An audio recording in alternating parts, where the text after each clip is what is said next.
But I'm seeing now more and more the thoughts around how can I make an impact? How can I say something about the parallels that are going on in my universe and influences? What am I saying about and how am I going to say it?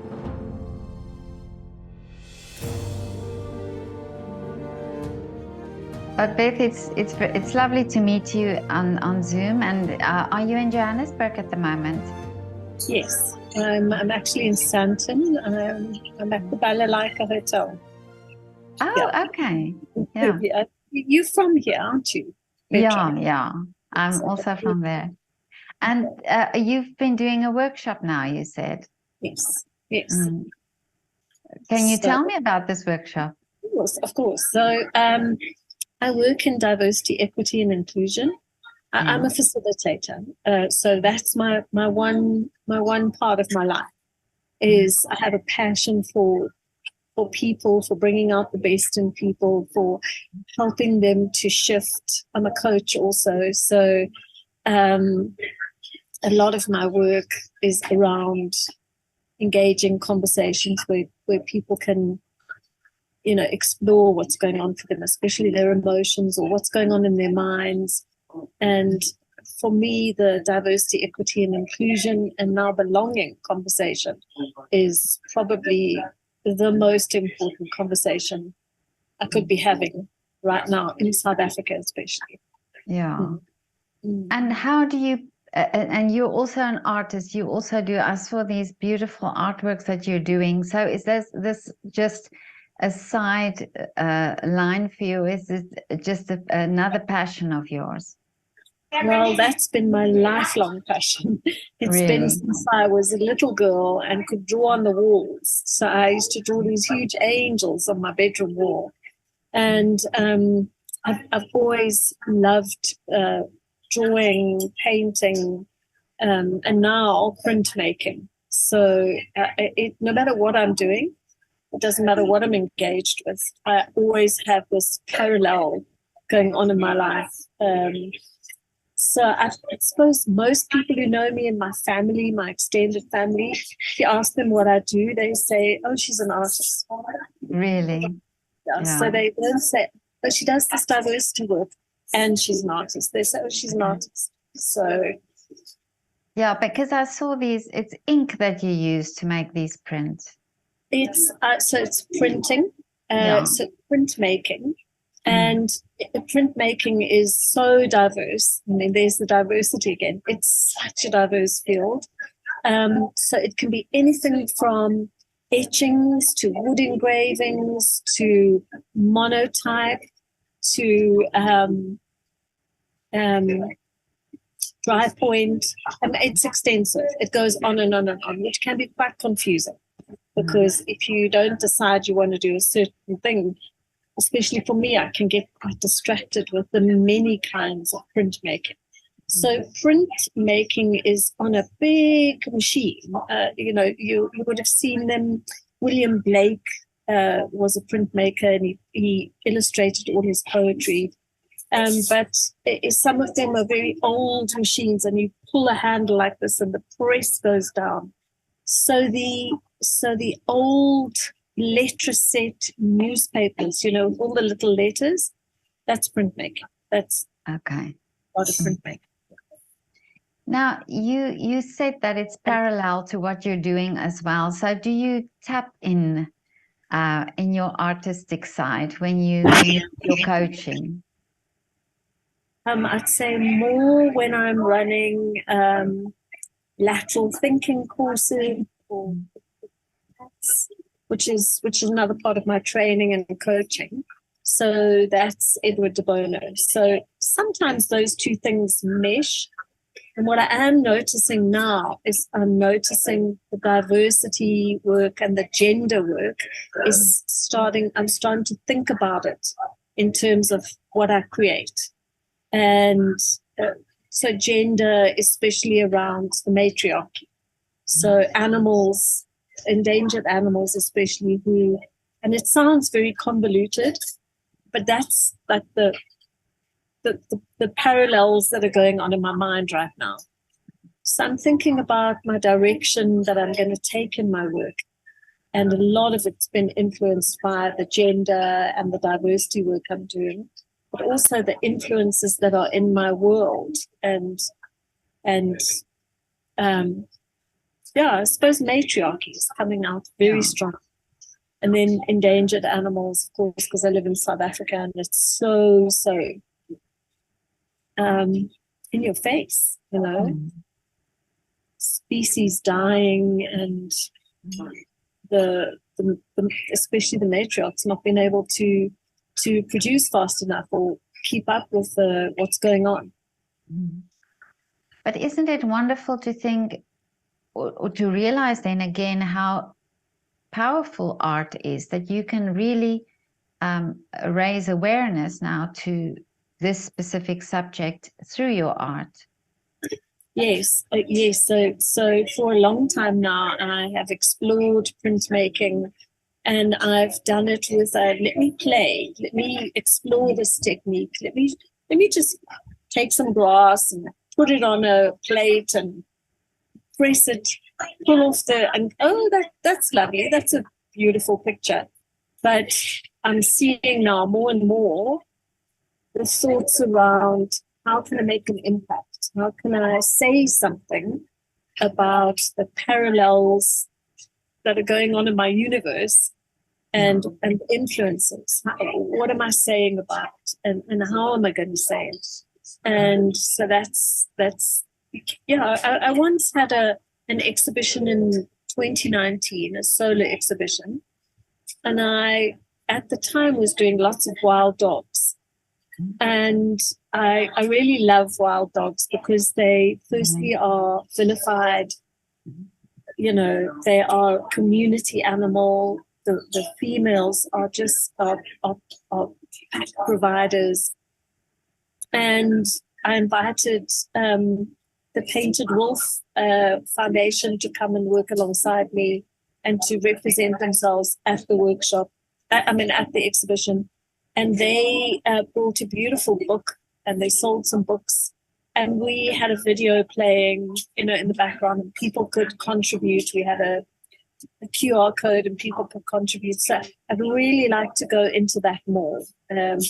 Pangolins, wild dogs, things that are not so obvious. Yeah. Yeah. And in South Africa, is it easy to do exhibitions like that? Do you get a lot of interest, and is it easy to organize such things? Yeah, it's easy to organize an exhibition. It's to get the people to come. Yeah, it was a fairly good turnout, and people came and they bought the books from the Painted Wolf, and they bought some wine. But I'm noticing the trend of dropping sales. But just in this period, the art world isn't flourishing as much as it would be now. I suppose your top end artists are still doing exceptionally well, but I'm looking to outside South Africa to see what I can explore outside of these borders. And I belong to an organization called the Printing Girls, which is a community of printmakers in South Africa who do phenomenal things. And some of them do exceptionally well. They've made a business out of their art, and they do really, really well. So I think it's possible. It's possible to tap into that market and to find your message and then put it out there. One of the Printing Girls is actually moving to Amsterdam, the organizer, Amy Jane. And I think she's looking to have something going in Amsterdam, which will be awesome, Yeah. But what do you think is the problem? Why people are less interested, or why South Africans have to go abroad to sell their art, and that it's not so much sold there? Could it be that the art is not valued as much? I can't speak on behalf of what the value of art is or why people. I'm just saying for me, for my own exploration of where I think I might fit, and I don't know. It's a big notion. I want to explore that, and what I'm noticing here is I'm watching exhibitions and I'm watching the sales, and I'm not seeing so much. But then you have your high-end artists who are still doing really, really well. And you have some people who've tapped into the market. And so that's my exploration for this year. Like, where do I go? Yeah. Is the art acceptable here? And how do I tap into that market? So I think that's what I'm looking at. But you said as a child you were painting on the walls and so on, and you always had that. Did you have the opportunity then to do art lessons or education in art? Yes, I did. So my mother sent me for lessons, and I did my first oil painting, I think, when I was 8 or 9. Really? And then always I went to art studios, went to art lessons, did some form of art my whole life. And at school I did A-levels in art, and I wanted to go to art school afterwards, and my mother said no. Oh, okay. Go off and do a proper degree. And it's one of the things which it's like kind of a regret in life. And I've reconciled it because I love my other work. I love all of the things that I've been doing. But I wonder sometimes, I just reminisce and I wonder what would have happened to me if I had actually gone to art college instead of doing a degree, and doing an art degree instead of what I did in anthropology and English. And so, that's it's not a regret. I've worked through the regret part, but it's a wonder, just a wonder. But it's interesting that you said that your parents said get a proper degree, because it's because Yes. I'm thinking, my two of my children are ballet dancers, and people have said this, they should get a proper education. And why is it that we see art or any form of art as, what is your real job then? That type of thing, that, in art is such an important part of our lives. I don't know. I just know for my mother at the time, I was the first person in our family to go to university. My father was an artisan. My mother was never afforded the opportunity. She's a self-made person. She taught herself shorthand and typing, and she put young women in Zambia. We were living in Zambia at the time. She put those young women through her typing and shorthand school, and she was recognized by Pittman as being like this really phenomenal teacher. But because she was self-taught, she didn't want that for me. So in some ways, I think she was living vicariously through me. Just going, okay, what would I like for my life that I didn't have? Well, I'd like to go to university and do a degree, so now I'm going to send Beth. But she's not going to do an art degree because, no, that's not going to help her in the future. Which is sad, but, it's what happened. It's what happened. Well, you can still do your art, and you can still get that those experiences and live that passion of yours. Absolutely. And I have been very determined about it in the last 3 or 4 years, especially. And I have turned down work on Fridays so that I can go to the Artist Proof Studio and print, so that I can keep at my craft. And there are some times that I can't do that, but I make sure that on Fridays as far as possible, and printing. Or on the weekends, if I can get into the other studio where I print. So yeah, it's needed to become a strong focus for my life as I get older. So is this then the wish for you, that you would be able to do more? Yeah. So, well, I don't know how long I'll be training for or coaching. Yeah. But I have my first grandchild now. And so I'm thinking, in about 5 years' time, I'd like to slow down. And what I'd like to be doing at that point is running a studio, helping young people to print or older people to print, having fun in the printing studio, hiring out the studio and exhibiting and running a little business, as some people do. And so that's the plan. That's my kind of retirement plan. So, because that'll give me the freedom of saying to my daughter, okay, you need me today, I'll put that printing aside until later. Or here's my schedule. Here's what I'm doing for the next week. Slot Harlan in. And so, that's my plan. But I don't know what will happen. Do we? Yeah. Do we? Anyone know? We have our plans, and then God has His. Yeah, but I think it's so important, the education, educating art and get people interested, because I think when you have the knowledge or you have the exposure to this specific art, then you also appreciate it more. So, the more we teach the different forms of art, the more we get people who can appreciate it. Absolutely, yeah. I see these little Instagram videos where people are showing what they're doing, and sometimes in double speed. But I saw one today, actually, and this woman is carving in lino, and she says, I want you to watch carefully, because this is how long it takes me. This is how slow it really is. This is the hard slog.